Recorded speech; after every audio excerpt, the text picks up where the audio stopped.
and welcome to another episode of Around the Campfire. Memento Mori. Remember, you will die. Good job. I Thank love you. it's so great. Is that a new way of saying hello? Because if that's the case,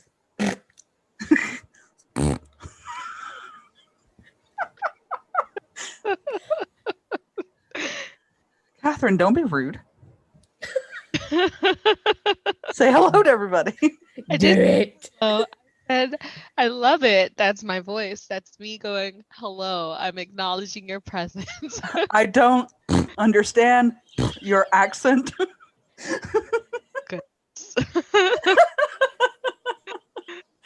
And just like that, you can tell who the mom of the group is and who the baby of the group is. Obviously, it's Heckers. Yay! Oh my god. Wait, I've been replaced? Yes. Yes. Oh, You're now the older sister. well, that sucks. Sorry, everybody. And everyone's like, what the fuck did we get into this week? Unsub. I don't like your tone.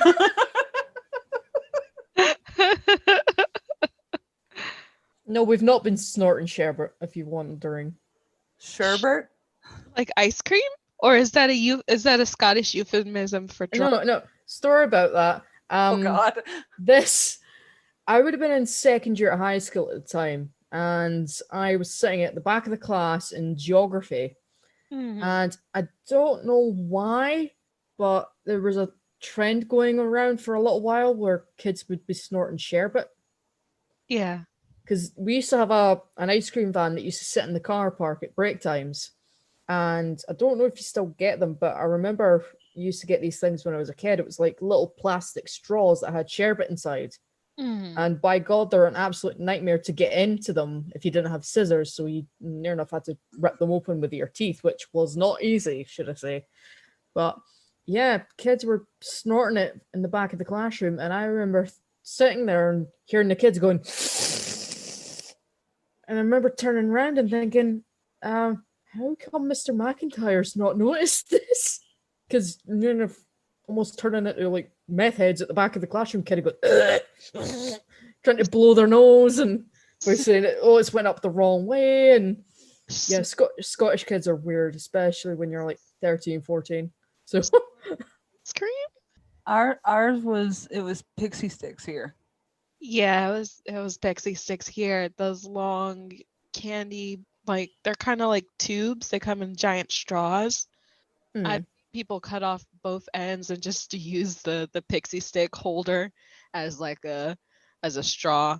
But yeah, it's you cut off the top and on the inside is nothing but just kind of like flavored sugar.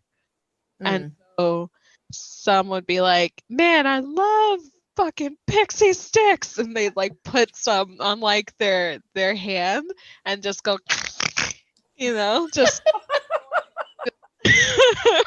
It I'm was so like glad we had the visual. that was essentially kind of like what the case was. I mean, I know that not that I ever came across, but apparently licking batteries was a thing. Yeah, that is. Licking batteries, licking like smelling highlighter pens, sniffing glue. Yeah. There is a whole like thing growing up that kids are like huffing. It was like when I was a kid, they did like little PSAs on like don't huff. And huffing is where you like spray like an aerosol in, like a paper bag, and then you put it over like your mouth and your nose and you smell it, and it got you high. And like kids would have discoloration around their nose and their mouth from like the paint fumes and things like that. I'm pretty sure we had somebody come in to high school to tell us don't sniff aerosol cans. Yeah. I'm pretty sure they did. And I remember thinking, you're telling a bunch of kids from in and around this part of Fife not to be idiots. Good luck with that. Times you just gotta do that.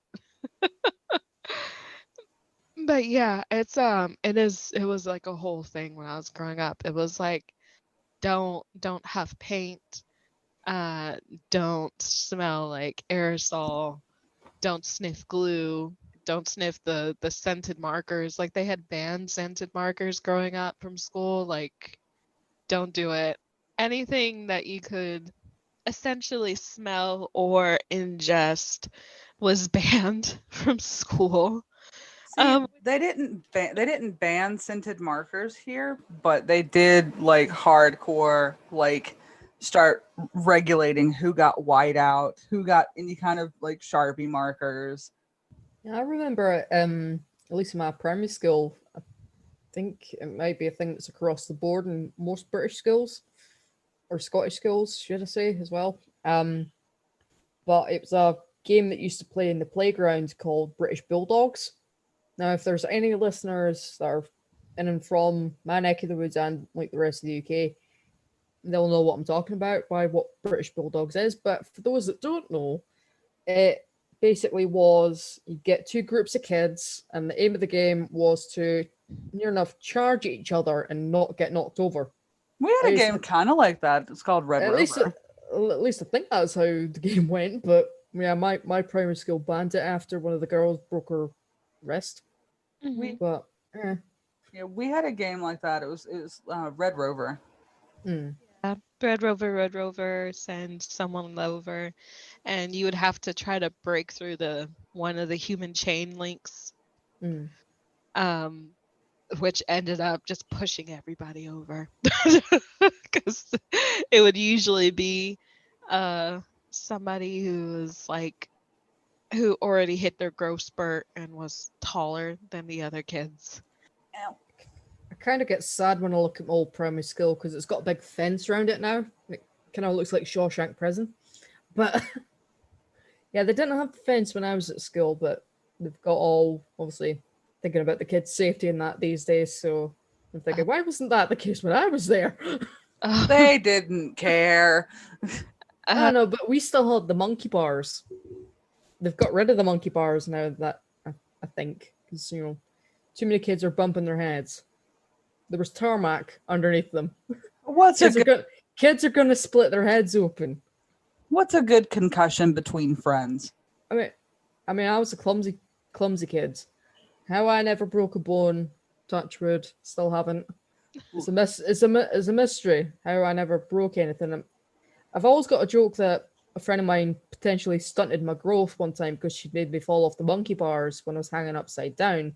She dug her fingers into my ribs, and to this day, Sarah, if you're listening, she still thinks it's one of the funniest things she's ever seen.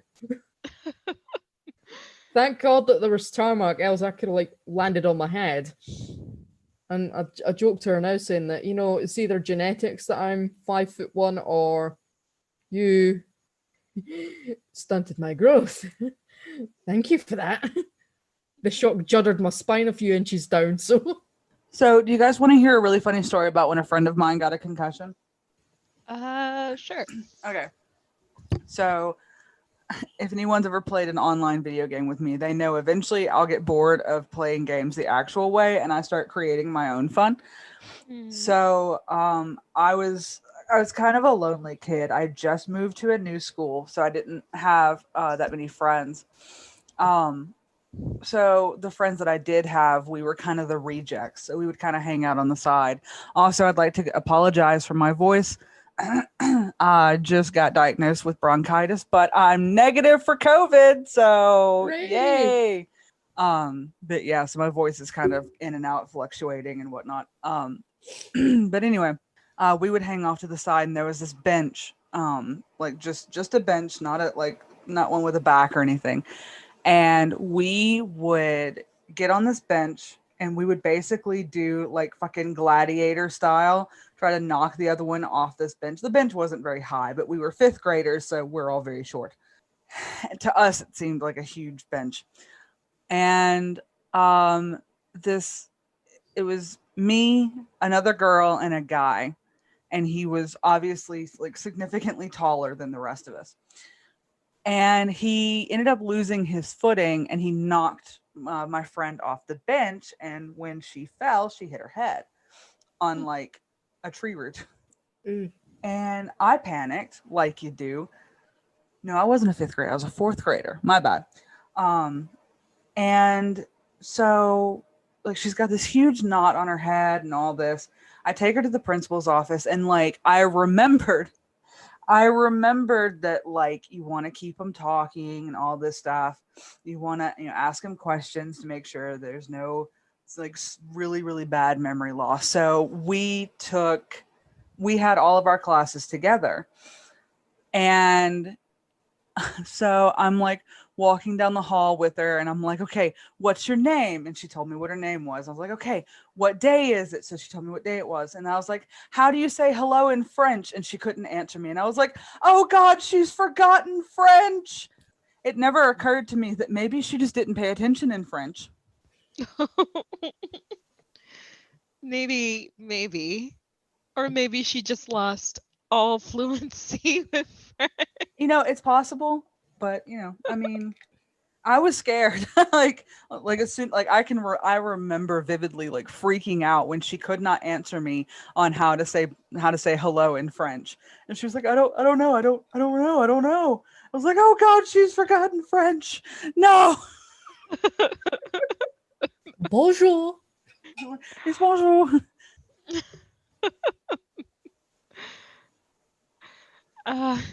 All right, since we're on the topic of kid stuff, we actually did if you haven't listened to our last week's episode, go ahead and do so. Like, stop right now, go back. Just kidding. You can catch up later. But Yes. last week we talked about our video game origin stories because we had gotten a couple questions about them.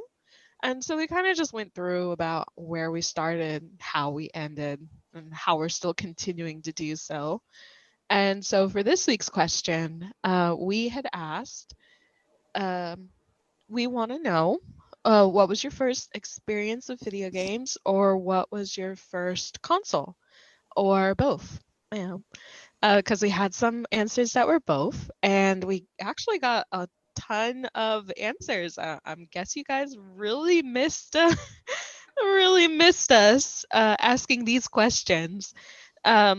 So Usman Wahid said, my first console was the Sega Mega Drive, the Sega Genesis in the US, and my first game was Streets of Rage.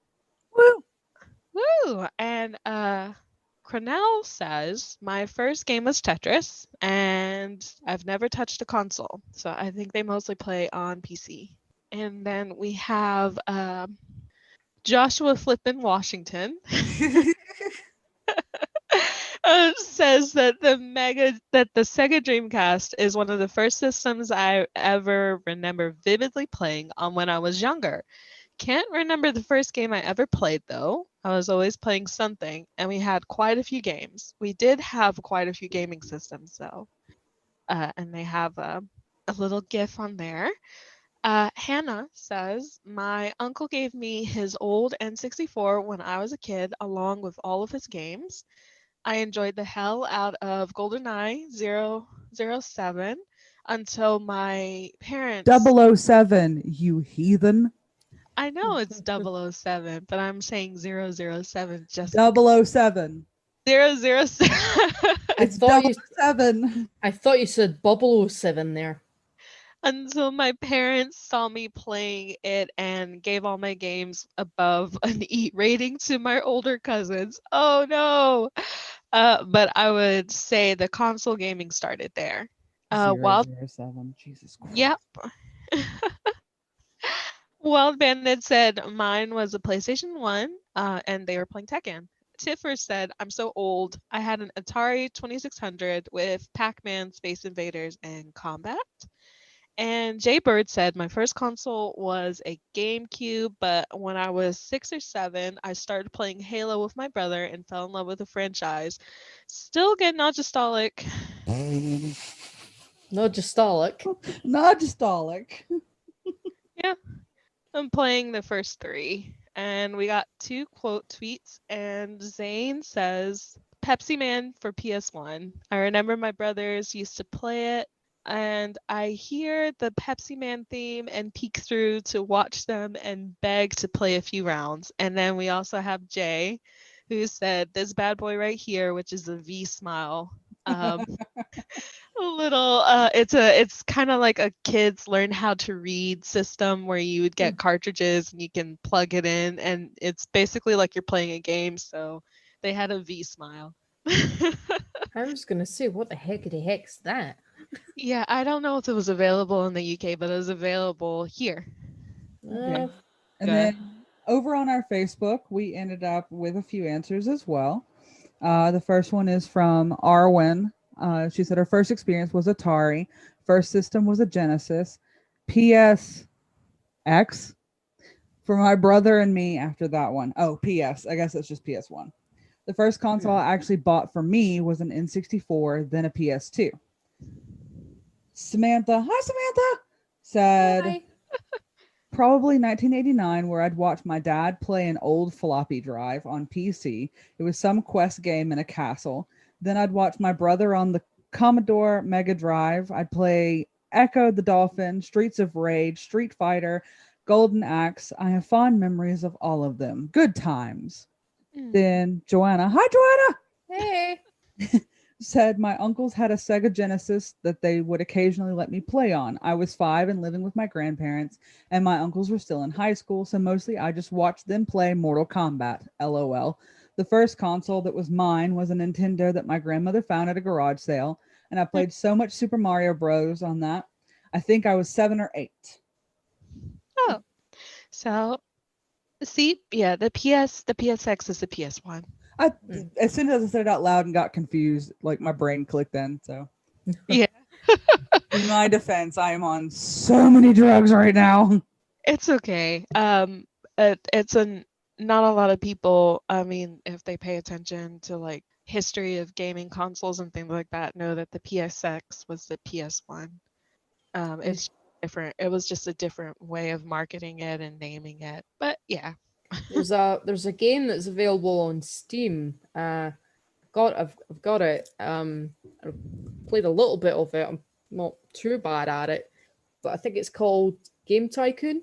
And you basically make your own like little game studio, and you get to quote unquote develop your own games, and obviously grow and get better over time, and obviously see the gaming industry evolve from previous consoles into the next generations. And obviously for copyright reasons they don't necessarily use the right names. They have their own like made up names for the consoles. But yeah, if you like those kind of like little games, then yeah, I would recommend you check that out on Steam. Yep. There's like a bunch of ones that I have not games that I haven't played. Steam, Humble Bundle, GOG.com, and like just the games on the PlayStation Store of so many old PlayStation 1 games and PlayStation 2 games that I never got a chance to play because I didn't have them, and my cousin didn't buy those, so I missed out. But speaking of games, wasn't there a game on PS1? It was like Miss Domino or Mr. Domino. I think I think my friend had that game, and I thought it was pretty weird. I want to say yes because the game for there was a game on the PlayStation, not the PlayStation, on the N6, the NES, that was the 7-Up sprite, and it was basically a 7-Up sprite dot, and was basically Connect 4. So I think Mr. Spot was the same sort of instance. It was either that or it was like Mr. Pac-Man, the point and click adventure game. I actually remember a game. It just clicked that there was a game that I used to play and I played the hell out of it. I can't remember now what system. It may have been the NES. But you like you played as a boy and a blob character, and the blob character could like take on different shapes and stuff to help you solve puzzles. And I seem to remember that he would go around eating pills and stuff and random things. And like you can see the controversy here. Yeah, that was a boy and his blob. It was on the it was on the I know they made a remake, but it was on the NES. It came out like 1989. Yeah, I played the hell out of that one. Like I genuinely loved it. And like you would do something and the blob character would get like this really sad face if it wasn't the right answer, and it was like Oh, and just for the record, everybody, we are on camera again, so if you hear just random giggles, one of us is doing a stupid dance in the background. Oh. Since we're on the topic of games, the gamers, such as at the game HERS, so gamers, tomorrow is their gamer awards, which is the first one that they've done, and essentially they've been voting for the last 3 weeks, getting down to the finalists on who's going to win. And there was many different categories for esports and community and industry and games and protagonists of video games like Ellie from The Last of Us Part 2 or Sadie from Red Dead Redemption 2. And so tomorrow on Twitch, they're going to be doing their grand finale at 11 a.m. Eastern. So they're going to be live doing that. So 11 a.m. Eastern would be, I want to say about 7 on the Pacific. It's 4 hours. Yeah, that would be about 7 or so. But yeah, so I hope that you guys can tune in. Their link and everything. I think it'd be 8 Pacific because 11, 10 Central, 9 Mountain, 8. Yeah, it'd be 8. Around 8. I thought we were 4 hours ahead if we're on the Eastern.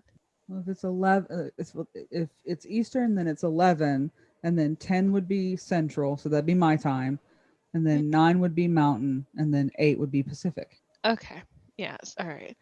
So, but yeah, they're doing their. In case you haven't noticed, I'm the one that coordinates the time zones here.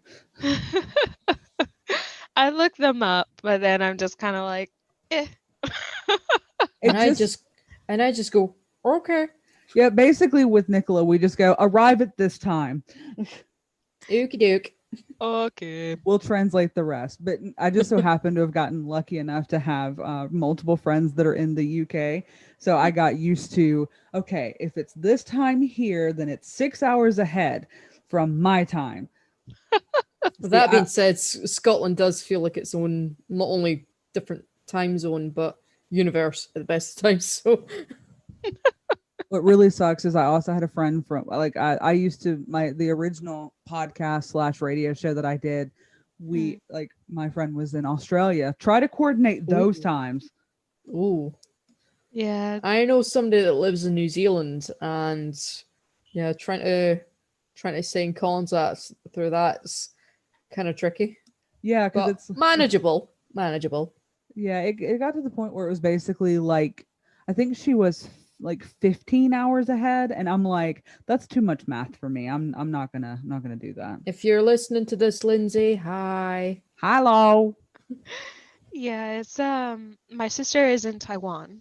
So she's 13 hours ahead because since we went back an hour, she was 12 hours ahead of where I live on the East Coast. But now she's 13 hours ahead because we went back. So it's like right now, since it's like 5:45 in the afternoon here, it's about 6:45 in the morning for her. So she sees everything after she's woken up. So when we're sleeping, it's daytime for her. They'll be the side of the world that'll be first to say Jumanji when the new year hits. Well, that's actually the funny story about that is so when I was doing the radio show And like I said, my friend was the co-host was in Australia. That was during the time when one of the various and assorted end of the world predictions were happening, and so we spent most of our show making end of the world jokes, which there were plenty of. It was endless, and like we also played the song "It's the End of the World as We Know It," and well, because she's in the future technically, I was like, okay, so did they ever coordinate the time? Because technically it's this day for you already. So is it on US time? Is it on Australian time? Like they really need to coordinate these end of the world things. And obviously the world didn't end until now. But Yeah, I think Christmas is going to be like a Doctor Who episode. The aliens are going to land or something, and You know, at wouldn't this surprise point, me. It wouldn't surprise me. I It's saw 2020. I saw a video on TikTok and it really made me think. And I've been thinking about it since I saw it. What would have to happen in 2020 for you to be shocked at this point? A politician to make sense. But like politics aside, because we all know what we would really be shocked to see at this point, especially in the American politics. But like just off the top of your head, something just random as hell. Could you think of something, and would it genuinely shock you, or do you get that it's 2020 immediately afterwards? Because I came up with some suggestions. I was like you know, the aliens come down and start introducing themselves and whatnot, and it's like it's 2020. If the royal family revealed to be reptiles, then I'd be like, I knew it. It's 2020. Besides, Doctor Who revealed that they were werewolves. They are? Oh, yeah. Oh, yeah. I remember now. It's been a while since I've watched the old Doctor Who, but it was what? That was a that David the- Tennant. yeah, the Queen Victoria werewolf one. Mm-hmm. Yeah. Huh. So, it's 2020. Explains a lot. It does. Catherine, can you think of anything that would genuinely shock you at this point, or is everything just going to have the, you know what, it's 2020? no, I can't think of anything. I think it's just gonna be one of those things. One of those things. What if turkeys like revolted against Thanksgiving? Would that be a shock? No. No, because then all we need to do is just establish a pecking order, and at that Pecking order. I don't have anything that's going to shock me at this point. It's that's all I can say about it. But yeah, there's nothing at this point that will shock me in terms of what's happening in 2020. You know, I think the only thing that would shock me, like genuinely, is because like everything keeps setting the stage to go horribly wrong. I think what would genuinely shock me is if they made an announcement about something and it's like nothing happened. It's just completely mundane and it's just like, oh, okay. Like a cat got stuck up a tree or something. Yeah, or like, oh, this one thing's gonna happen. You know, the nuclear plant looks like it's going to explode any minute now. Just kidding. Sorry, false alarm. We got it taken care of. Oh, okay. It just went. So there we are with the segue again. It all comes back around to like full circle of Yep. we are children. So let me get this other thing out of the way. And then we can continue to unis honest. honest. This Saturday, November 21st, 1:30 to 3:30 Eastern is Steve J. Palmer's live stream. So he's partnered with Gung Ho Booking and Streamerly Live, and he's going to be on Instagram, just like with everybody else who's doing their live signings.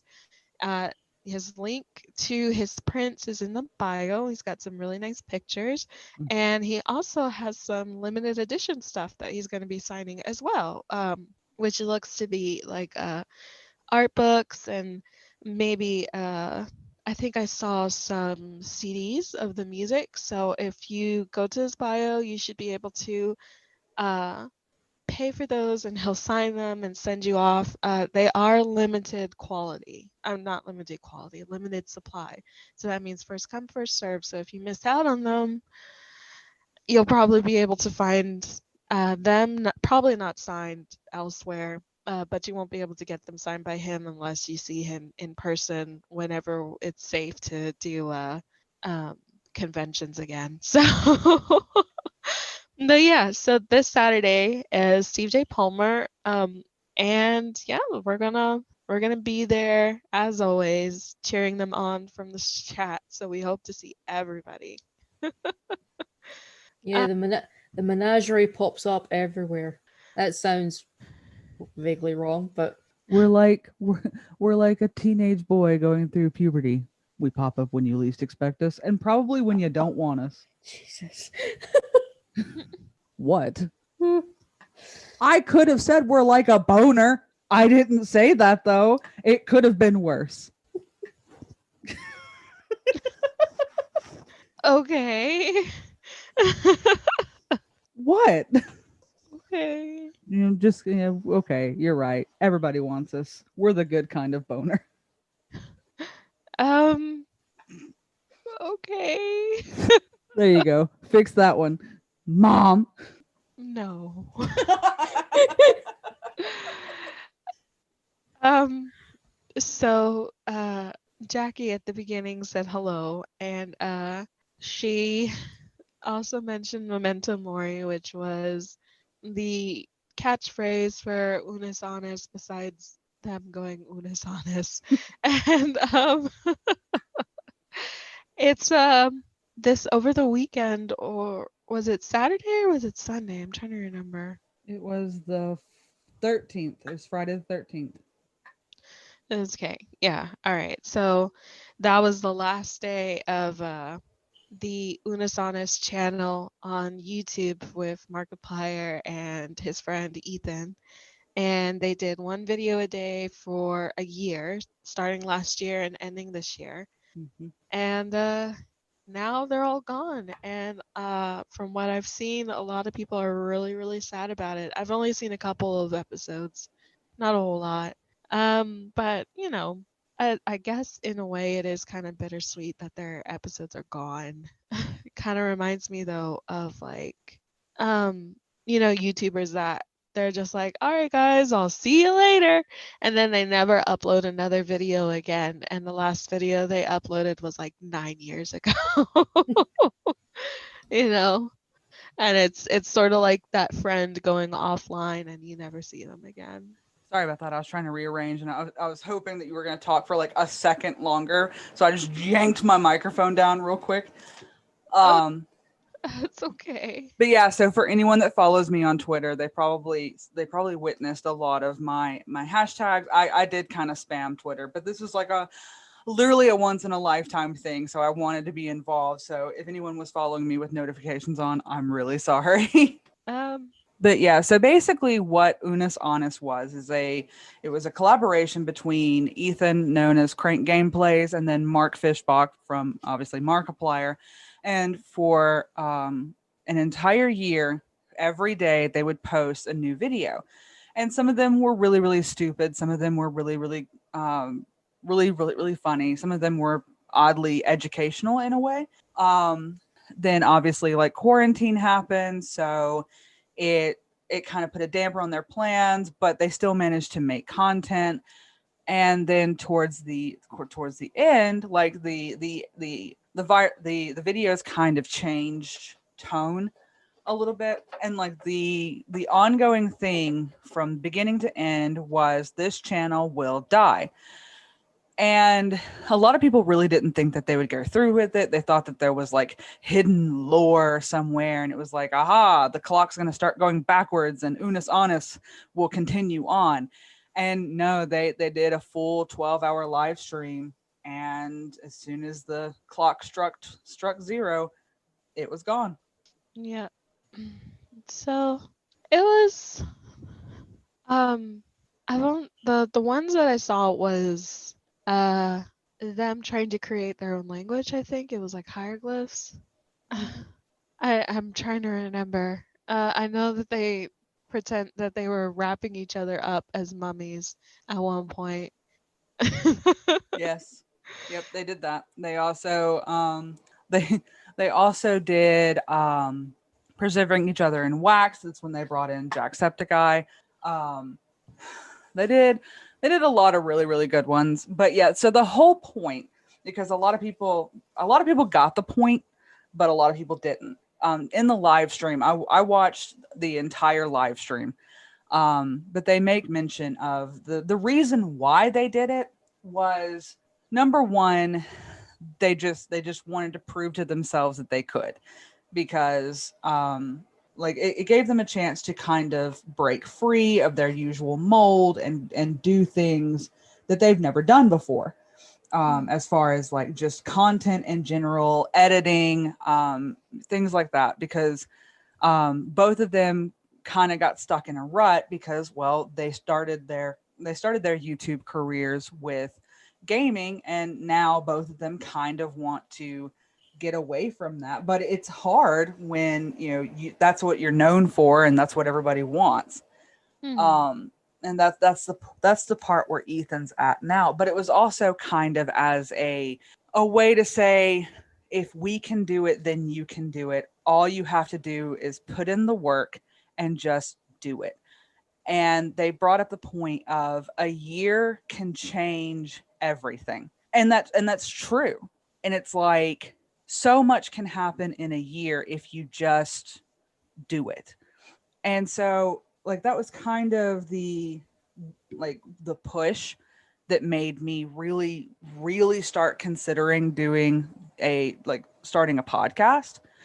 And then obviously it just so happened to, like, as the same time we all met, and it was like, aha, now I have friends and we talk and we like talking for hours on end. Hey, we should like start recording ourselves. And then obviously you guys know, um Mick actually agreed to do it and said, tell me when it's going and I'll do it. And then we went, well, shit, I guess we have to do it now. I remember that very well. I think I've said before, I think me and Catherine were on PlayStation chat, then we just happened to look at Twitter at the same time, and we both went, oh god. That It's like, was that was well, yeah. we're doing it now. I look, guys, I am like the master of chaos in this whole scenario. Like, I like, I got tired of just talking about it. I was like, no, we got to make it happen. How can I make this happen? And so I did. And then, like, the entire time I can feel Catherine just silently judging me. Well, better word for none. I've often said that I need a boot up my ass a lot of the time, so No, I wasn't silently judging you. Yeah, It's you're just right. It wasn't very silent. no, it was more of just like I don't know. I was worried. I am the chaos. You are the order. Nicola is the gopher. Yeah, that makes sense. But yeah, I was just worried. I was just like, I don't want to. I wasn't sure. Because usually I need a lot of like time and research in order to do stuff. So sometimes I'll do things that are spontaneous, but they're innocent, sort of spontaneous stuff. But if I'm like planning a trip to go somewhere, I'll plan for like weeks ahead for every eventuality that may, crop up. And then I'll go, like making sure I have money and passports and extra clothing and where to get gas, where not to get gas, that kind of deal. Like, should I stop here? No, I shouldn't stop here because that's not a great place to, kind of deal. So yeah. have you been told that sometimes, some people would say, like, you're a bit too overcautious. You're a bit too cautious for things, just be spontaneous. And it's like, well, if I don't want to be, because spontaneousness spooks me. There's Uh, nothing wrong with being cautious. no, I've never had anybody say that I was too cautious. I have had people tell me that I rely too much on my impulses, which, I mean, in my defense, they're not wrong. I mean, I've had a few people say that, just let loose, don't be so, word for one, like emotionally constipated. Oh wait, no, that's myself telling myself that. Never mind. But I don't no, know. I've had people say that, just go with it, and if it doesn't turn out, then it's fine. But I think it's that, fear of failure and the fear of rejection. It weighs on your mind. I mean, yeah, I think that might be one of the reasons why I'm on happy pills, so to speak. But I mean, like, I get that too. Don't get me wrong. Like, I still have like horrific anxiety and I have horrific whatever. And maybe I just got caught up in the whole just do it mentality that Unis Honest brought about. But yeah, it was, I mean, at one point I was literally like, you know what? Just fuck it. And it's really funny because I had a conversation with my tattoo artist today. Yes, I got a new tattoo. And we were talking about one good thing. Well, I mean, there's been a few good things, honestly, that came out of quarantine. And one of which was the amount of people that went out there and suddenly they had the time and they started creating things. A lot of people started getting back into digital art and sorry, my cat's tail invaded the screen. A lot of people started getting into art and started getting back into digital art because like with the hustle and bustle of daily life, a lot of people just didn't have the time. And so now we're seeing a big boost of art being created, of books being written, podcasts being started, things like that. And a lot of it came from the overall just, you know what? I've never done this before, but fuck it. The fuck it mentality will get you a long way. I mean, I've missed kind of doing like creative things because it's kind of like half, not necessarily fizzled out. It just kind of went on the back burner as I got older, and life happens, and work kind of stopped me from essentially doing most things, even sleeping, because there's only so much of a 12-hour night shift that you can more so tolerate. But it was a means to an end, that job, so it wasn't, there was worse jobs out there, I suppose. I was lucky I had one. Then you turned around and set it on fire. No, I didn't. I You have yet to be able to provide me with a good, solid alibi. I've been nowhere near the warehouse. That doesn't count. That's circumstantial at best. I'm a hermit. I barely leave the house. She can't drive, for one thing. Yeah. That's true. But you do have access to public transport. Yeah, but that being said, probably the time when it happened, there's no buses going through that way. Probably the time that it happened. And I know for a fact I would not have walked my lazy ass to the warehouse from one of the bus stops in the cold and in the dark. I've done it before and it's crap. But see, you just kind of worked yourself into a hole because you said probably the time that it happened. But I don't know what time it happened. Probably. Oh, goodness. That sounds really sus. Redhead sus. Red is sus. This is not Among Us. Totally sus. Red is sus. Red is I'm not the imposter. Red is totally the imposter. Also, I love the fact that I just called you Red and you're just like going with it. You're just like, yeah, fuck it. See? Fuck it mentality. I've been called worse. I've been called worse. If it wasn't for the fact that that's horrifically inappropriate, I don't think I get away with it. Fuck it would be like the fuck it mentality would be a great title for the episode. Funnily enough, just to segue again, but I've been binge watching RuPaul Drag Race for the past few days now, and there was a drag queen on season 7, a drag queen from Florida called Ginger Minge. Goodness. And as soon as she walked out, I thought, my God, I love that queen. It's like Ginger Minge is awesome. It's like, I'm even sliding the name Ginger Minge because, yeah, I've had that screamed at me quite a few times. Yeah, that's his own thing. I usually take humor in the ginger jokes, but there's a line that you cross. And as soon as that gets shouted out, that's when I'm a bit like, yeah, I don't really necessarily find that funny. That's creepy, in my opinion. Well, it But didn't. but to get people back anytime, I would I'm just harking back to high school here. Let me get into character. Ginger pubes, ginger pubes.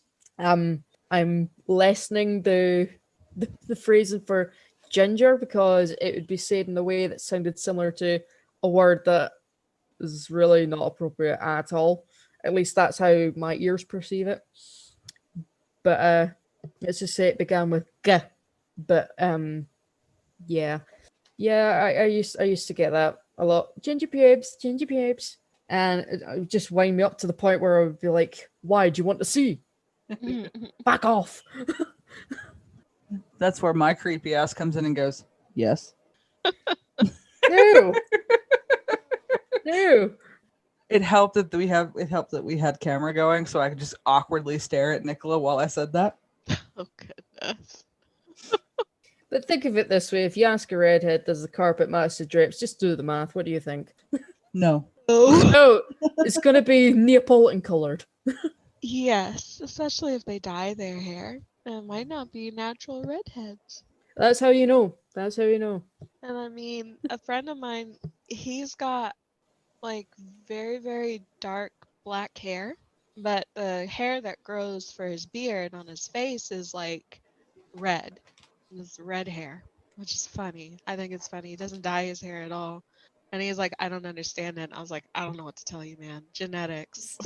It's when people kind of go, "Oh, where did that come from? Why is it coming in red? Ew."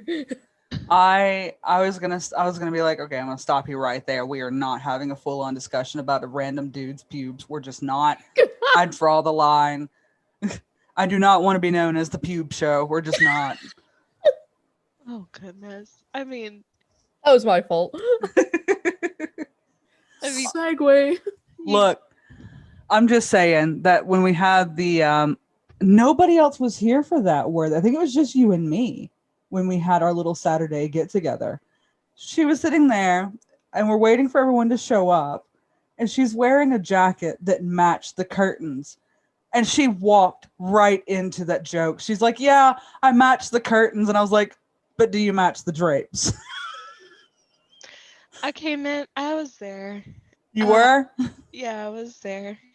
I didn't have my camera on. I was cooking dinner for myself. Look, I'm sorry. I try to respect boundaries. I am a pervert. I will 100% admit that. If there's a really good dirty joke, I'm gonna make it. But you can't leave yourself wide open for them and expect me to ignore them.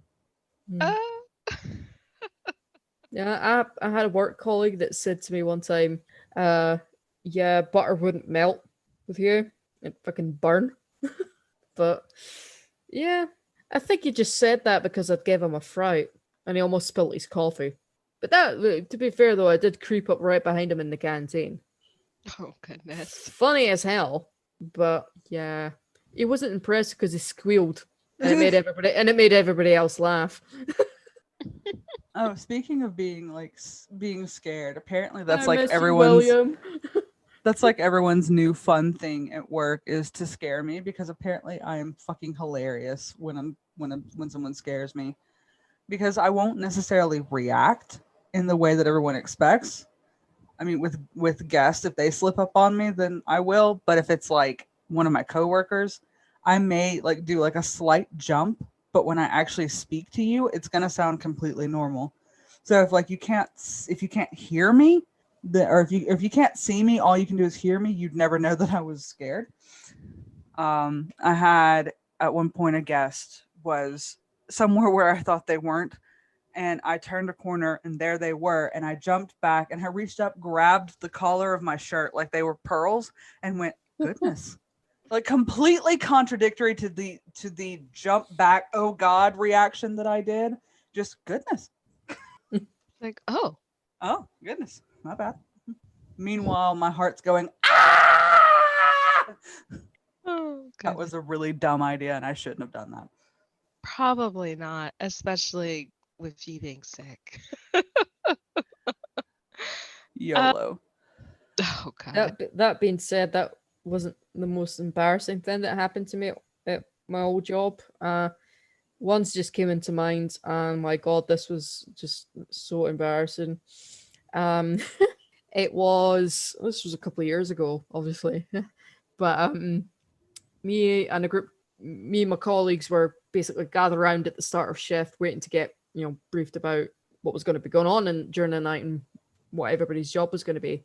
Mhm. And I know we should not have been doing this, but me and a colleague was sitting on one of the railings. It was like a really low railing close to the ground. And she started to lose her balance. She was starting to fall back, so she grabbed onto me. She kept her balance. I didn't. And I fell back and just kind of lay there like a stunned turtle for a few seconds.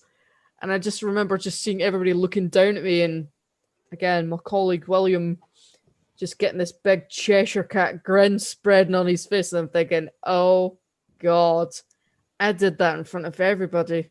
And just kind of sat there, like lay back like that, thinking, oh, God, the shame. The shame. That's it. And thankfully, a forklifter that wasn't going by at the time and I didn't get run over, but that'd be a PSA worth watching, I would say. But I confettied a friend of mine when she scared the crap out of me once. Threw confetti in her face. Yeah. She'd handed me a piece of paper to hold on to, and I didn't feel like getting up and going to the trash can at that point, so I just held on to it. And like I fiddle with things. So I was just sitting there just ripping this there's a post-it note. Like one of the big post-it notes. I was just sitting there like ripping it up into little bitty pieces. And like when you're, because she and I were friends outside of work. We'd been friends longer than we'd been coworkers. And when you're friends with somebody for a really long time, you eventually fall into this really comfortable silence with one another. So I'm just sitting there with this handful of shredded post-it note, and all of a sudden she's like just scrolling through her phone, and she lands on a video that starts auto playing, and it was loud right next to me, and I turned. She said I never reacted. My face was completely stoic, and like I didn't jump. I just turned to her and just threw the whole handful of torn post-it note at her. So she's got pink paper all over her, and she just looks down and she goes, "What the fuck was that for?" I said, "You scared me." She's like, "Did you just confetti me?" "Yes, you scared me." that's like some LARPing trick. Have some confetti. That's what I'm gonna start doing, is just start carrying around like torn pieces of paper, and then every time, like, because now people do it for fun. Now I'm just gonna carry around some paper or some glitter or something, and every time someone does it, I'm just gonna throw it at them. Not glitter. Because I can't stand glitter because trying to get glitter out of anything is a nightmare.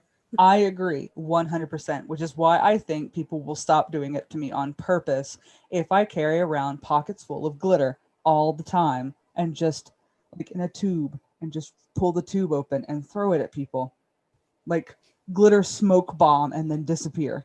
Oh my goodness. That'd be that would be interesting. Well, I mean, they already do make stuff like that, you know. The glitter bombs, and there's one that's like glitter and stink bombs, and you can send them to your enemies.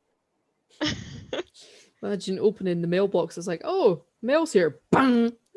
Well, they have to open it, so they'll get a package that's addressed to them, and you know, if they want to, most of the time people just open it because they're just curious, because they'll think it's like something they won something, or it's a misplaced package. Like, I don't remember ordering anything. And so they'll open it, and the glitter will puff out and it'll get everywhere, and that's the best revenge, because you can't get glitter out No. no matter what. It'll always be there forever. And if you don't feel like glitter, like if you only mildly hate somebody, but you don't hate them enough to subject them to glitter for years, they also have a thing where you can send dicks by mail. And it's these little gummy dicks, and you send them to people. And it's completely anonymous. They also have a chocolate dick that you can send to people, which I think is awesome and kind of want to order one for myself. And they also have an anonymous potato. We are not sponsored by them, but if we No, were, but we should be. I'm pretty sure I know two friends of mine went on holiday once. I can't remember where it was that they were. It was either Barcelona or it was Mexico. I cannot for the life of me remember. They might be able to tell me next time I see them. But they brought back gifts for me and another friend of mine. And I specifically remember it was a very phallic lollipop. Because they're weird like that. But I can't remember if it was a dick or a vagina. oh, Oh, I want to say it was a vagina. A vagina. But I can't remember. They're the same friends that got me the big dildo for my 20th. But hi Chris and Anthony if you're listening. Hello. But, you're foul bastards sometimes. but I love you. I love you both. But no, yeah, I know I did get one gift from them, and this was when they were in Mexico. It was a little shot glass. I've still got it. Mhm. And it was a little man on the shot glass with it was like a poncho and the sombrero, and you lift up the poncho or the serape, I can't remember which one, and he's got a big schlong, a big curving out schlong. Oh God. Once we're done recording, I'm going to need you to show me this shot glass. Yes, I will. For science. I really don't know what to name this episode now. I really don't. Like, I'm gonna sit there tonight after I edit and go, what do I name this? Because fuck it mentality can't work. Dicks by mail is taken. Curvy long schlong probably won't get past many censors. No. I don't know what to do. Man with a poncho? That seems racist. Yeah. Why don't you just name it Randomosity Episode 2? Randomosity Redux. Randomosity 2.0. Randomosity Electric Boogaloo. The sequel. We're back. Randomosity. Randomosity, not very good, very bad sequel. Wait, yeah. Randomosity 2 Electric Boogaloo. There we go. Randomosity Genital Edition. Not safe for work. This would definitely be not safe for work. Yeah, that's true. Sorry, Tiffany. Yeah. and Tiffany's co-workers. Yeah, she would have to send them the link to the episode later. Hell, at this stage, I think we should have a Netflix special. But You right. What? No. I think we're okay. But on the topic of random presents, I can't remember if I talked about this before or not. Like, we've talked privately so many times. I can't remember what we've talked about privately and what we've talked about on the show. It all kind of blends together. So if you've heard the story before, sorry, but it's really entertaining. So a friend of mine, Chrissy, her dad passed away. This December, I think, will be the 2-year anniversary. And like, being Southern, we always send food and we always send, things like that. But the problem is, she's in Arizona, I'm in Louisiana. So it's not like I can just send a casserole like you would do. You can't send fried chicken. So I was like, what would be the best of both worlds that would also kind of give her a chuckle? So I randomly went, rubber chickens. I'm going to send her a bunch of rubber chickens. So I did. But I didn't stop there. Oh, no. Because I'm the master of chaos. I got all of our friends. I got people she'd only met once. I got people she'd never met. She'd only heard me talk about in conversations. Mm-hmm. And we all sent her rubber chickens.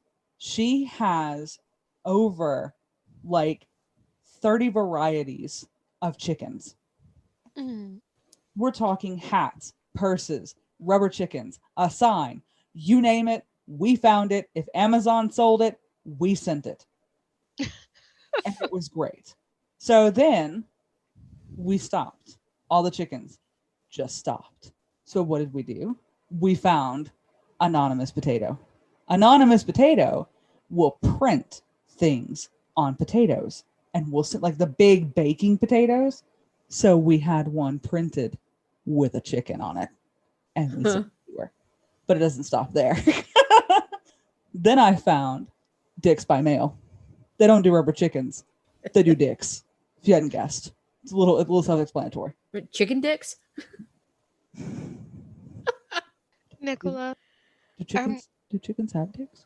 I don't want to think. No, they don't have one that's traditionally.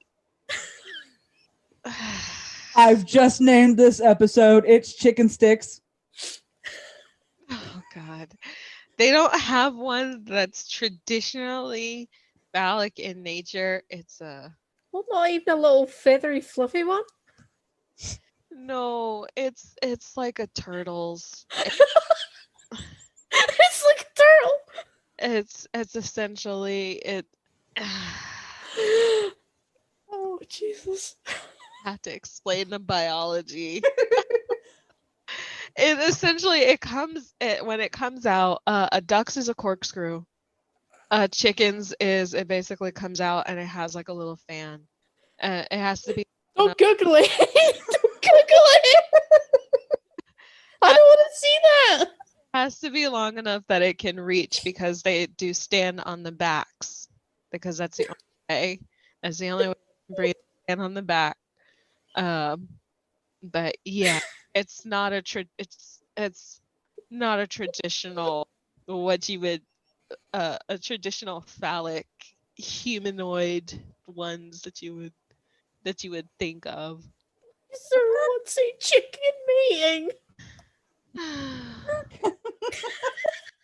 No, okay, so since you guys can't see us, and Oh. if you can't share this video footage, No. God, no. basically what just happened was I just turned off screen sharing a while ago, and I randomly decided to Google chicken dick, and then I started screen share again. And the very first thing you see is a piece of chicken, the edible kind, in the shape of a dick that's been deep fried. And that's when Nicholas started panicking. Don't Google it! Hey, there's a good name for this episode. Don't Google that. Couldn't be any worse than when my friends told me to Google blue waffle. Again, do not Google that. Yep, this is definitely the name of the episode. Don't Google that. But see, the Don't. funny thing is, so while we're giggling like idiots, Catherine, I am so sorry. You must be thinking I'm surrounded by children here. Catherine is sitting there with her head in her hands going, Jesus Christ. Y'all are grounded. But Catherine loves us. We are the masters of chaos. You are adults, so I cannot ground you. I'm led astray by some people, Jackie. Me. But It's me. It's me. I was corrupted a long time ago, so it's fine. It's fine. I actually, you know what? I am a bad influence, and I know this. And I know this for a fact because when Joanna and I met, when I first met Joanna, she was very calm. She was very quiet. She was that soft-spoken girl that sat in the back of the class and did nothing but doodle all day. And then look at her now, the blossoming little devil worshiper she is. I'm just kidding. She's not a devil worshiper, but she's very worship who you want to worship. That's what I yeah, say. have at it. Have at it. I'm not gonna judge you, but I'm just saying she doesn't actually worship the devil. But yeah, she's very foul-mouthed and very perverted, and it's great. And I'm like, look at the monster that I created. You're welcome, world. Well, I do see a lot of the Facebook group chats. What of the Michael Meyer thirst? Hey, shush. Fucking what? That's private. Look, it's not my fault that you wake up in the morning and go, and then Just saying it's morning. It's not morning fine. half the time. You're correct. My bad. You wake up in the afternoon / evening, and suddenly your red pubes go, they're talking about something thirsty. Jesus. I smell thirst about. Oh, and you're like, What is it, girl? Tell me. Look, I'm not telling y'all what makes my fanny flutter, okay? But poor Catherine, I'm so sorry. I'll shut up now. I won't, because we need to address this. No, we don't. We do though. This needs to be addressed. This is a situation that we need to address. What are I we did going not to? say- I said like because they're like little antennae that go. Thirst is about. Where is it? And you immediately grab your phone. I'm not an enemy. You could be. I might appear like one sometimes. It's like I pop out, then it's like, oh no, shrivel back up, hide. So you are the turtle dick. That would be telling. I told you my secret. You technically, but Crap. look, it's not my fault that your weird turtle dick antennae thirst sensing pubes You know, wake up. if I became a drag king, that could be my name. Turtle dick? I don't know. Rooster, maybe. Chloe, I don't know. that's what it's. That's okay. But then you grab your phone. It's like mid-afternoon. The antennae pubes have alerted you that there's something going on, and you pick it up, and the first thing you see is "Choke me harder, daddy." It's not my fault. Okay. Blame your weird thirst sensing, heat seeking, Heat seeking. It's Ah, Jesus. heat seeking. And now that everyone has tuned off of our episode, now Everybody's gonna be thinking about my bush. Really? I mean, whose idea was that Mine. to I brought it up. So what you're saying is you wanted everyone to think about your bush. No. It was an impulse. It came out. That's what she said.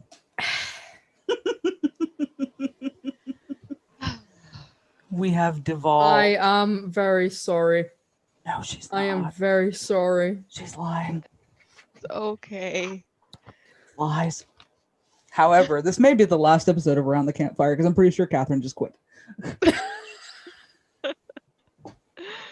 No, it's okay. I mean, if you want. I'll listen back and thinking, oh God, did I really just say that? I mean, Catherine, I don't want to feel you. I don't want you to feel. I don't want to feel you. That's not what I meant. Oh, I made do. dinner first. Hey, Nicola, you've had your time. We have discussed your pubes. Your time has come. Let somebody else have a turn, you selfish pervert. Anyway, Catherine, I don't want you to feel left out. We can discuss your pubes too. Gonna be Oh. it's gonna be a little hard. You know what else is hard? Oh. Algebra. Algebra is hard. Yeah. Algebra is very hard. Like my dick. That's why your name is Daddy Crow. Yes, yes. God. Yeah, this episode definitely is not suitable for work. I'm medicated. I'm medicated. What's your excuse? I'm just feeding off the energy, so Yeah, that's a bad idea. yeah. And I'm sleep deprived as well, so that explains a lot. I mean, okay. So full disclosure, on our Facebook chat, we talk about a bunch of different things, and we usually cycle through like a bunch of different like stuff and talk about it, laugh about it, make joke. And so Halloween, the Halloween series is one of my favorite series of movies. I have a lot of favorite series of movies, but I really like Halloween. And so I didn't know that they called Michael Myers in the Dead by Daylight fandom Daddy Myers, which I thought was ridiculous. It's Murder Daddy. Well, they call him Daddy Myers or Murder Daddy. But yeah, and it's just I don't know. I really don't know why they do so. I mean the two actors that played him, Nick Castle, Tony Moran in the first movie. You know, like you only briefly see Tony Moran's face when he gets demasked by Jamie Lee Curtis as his character. So everybody was just like, Tony Moran's hot. And but mostly it's now like keep the mask on, Michael. That's all I want. You're just like, okay. But on one of the costumes for Dead by Daylight is Michael in his Smith Groves like asylum outfit, which is basically like a patient gown. Because that's what he escapes in before he kills a dude to get his jumpsuit in the first movie. And the comments for it on Reddit were like fine on and also on the video where they showcase it was like finally Myers feet. Or like you give us this and he's wearing boxers? How dare you? Where is his no shirt? When can we see Myers' chest? I want to see his chest. Also no pants. I want both. I just thought it was so ridiculous. It's so stupid. I think I saw one person like post a picture that was just like, never have I ever in my entire life wanted to suck a dick so hard. And I was like, bro, calm down, dude. Put some ice on it. Basically. But it's silly. You know, I think it's silly. And so on our chat we do talk about that, how we would like we would like to be choked by Michael Myers. Yeah, it's just like, yeah, you know, choked, but like hope, you know, just not kill us. But choked is fine. Just a little. Just a little. So we like for you not to kill us, but choking is good. Choking's fine. Like that is like a main thing in like the Halloween movies, like fan fiction with Michael Myers and X Reader or whatever, is that he does do a lot of choking in the sexual manner because that character likes it, and he's like, oh, you like that, huh? Whatever floats people's boat, I suppose, but you know, whatever floats people. Minus the murder part. Yes, minus the murder part. It's like, okay, yeah, sure. All right. Minus the giant blade plus the giant penis. What? Because yes, because there are some interpretations of the movies that Michael killing off the dudes is thinking as them as nuisances, but then slowly killing the women with a giant phallic knife is like a representation of sexual repression.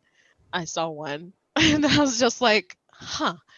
I never thought of it that way, but I mean, dude was in like Smith's Grove for like 15 years. I'm sure he's probably just like, whatever.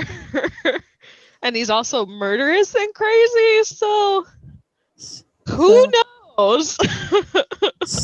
Fun serial killer fact for you. Most of the time, if a knife is used in a murder, especially a serial murders, it is considered a sexual crime to a degree, because the knife is supposed to stand in for phallic penetration. And a lot of the times they have found this is true. Hang on, my cat is on my wire. Give me my wire back. You're wearing a wire? Yes, I am. Oh no. FBI! Chris Hansen's gonna walk through all of our doors and be like, have a seat. I'm already sitting. Come sit closer. Okay. Now 6 feet, COVID. But yeah, like they have found that a lot of, especially a lot of men, they have found are a lot of them have been impotent, and it's also for a lot of women.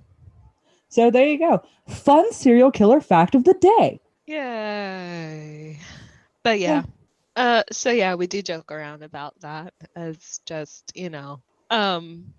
so it usually is like random thirst, and my sister is just like, you have a type, and I was like, no, I just think he's neat.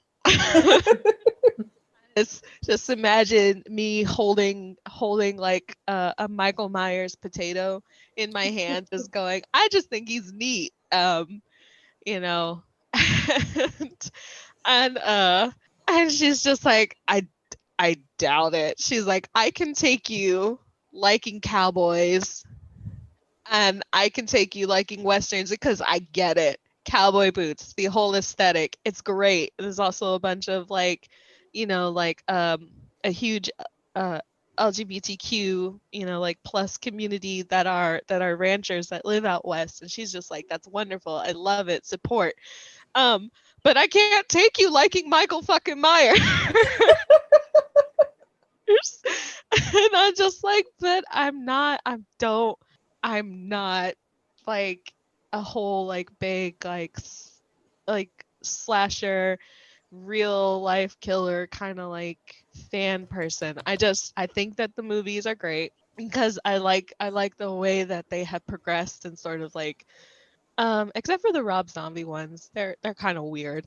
But I just I like them. I like watching the movies because I think that the first 3 had really good direction. Like Season of the Witch, even though it didn't star Michael Myers, was like really great. But yeah, I mean, it's just sort of one of those things, But yeah, we do joke about it, and yeah, that's when Nicola's just like, is it thirst time already? And I was like, Nicola, what are you talking about? It's always thirst time. It's thirst hour for the 12th time today. Time. It's happy hour now. Drinks are half off. But don't worry. We'll probably do it again tomorrow. Probably. It's my wake-up call these days. Good morning. Here's penis. I actually have not seen anyone post that to the chat yet. No, we did. It was that drawing your friend did. We can't post that either. This is gonna sound really bad.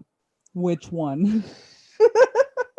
The one that Janie had shared of I think that Arwen had did. And you said that Arwen was just, she had to slog through a bunch of like videos to get the poses right. Oh yeah. No, she watched hours of porn.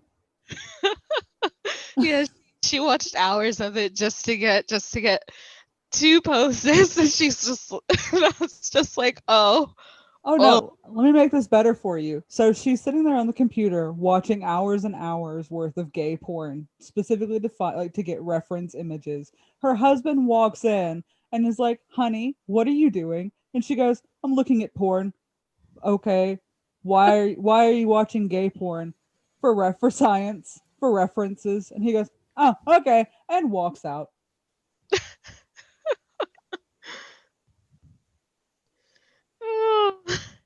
Yeah. I mean, if straight men can watch 2 women, then porn's porn. Well, it also comes into this whole fetishizing of that. So yeah. But I think if we're done with our segues and randomness, and don't Google that, please, God, don't Google it. I think that's it for the episode. Yes. Yes. Yes. Indeed.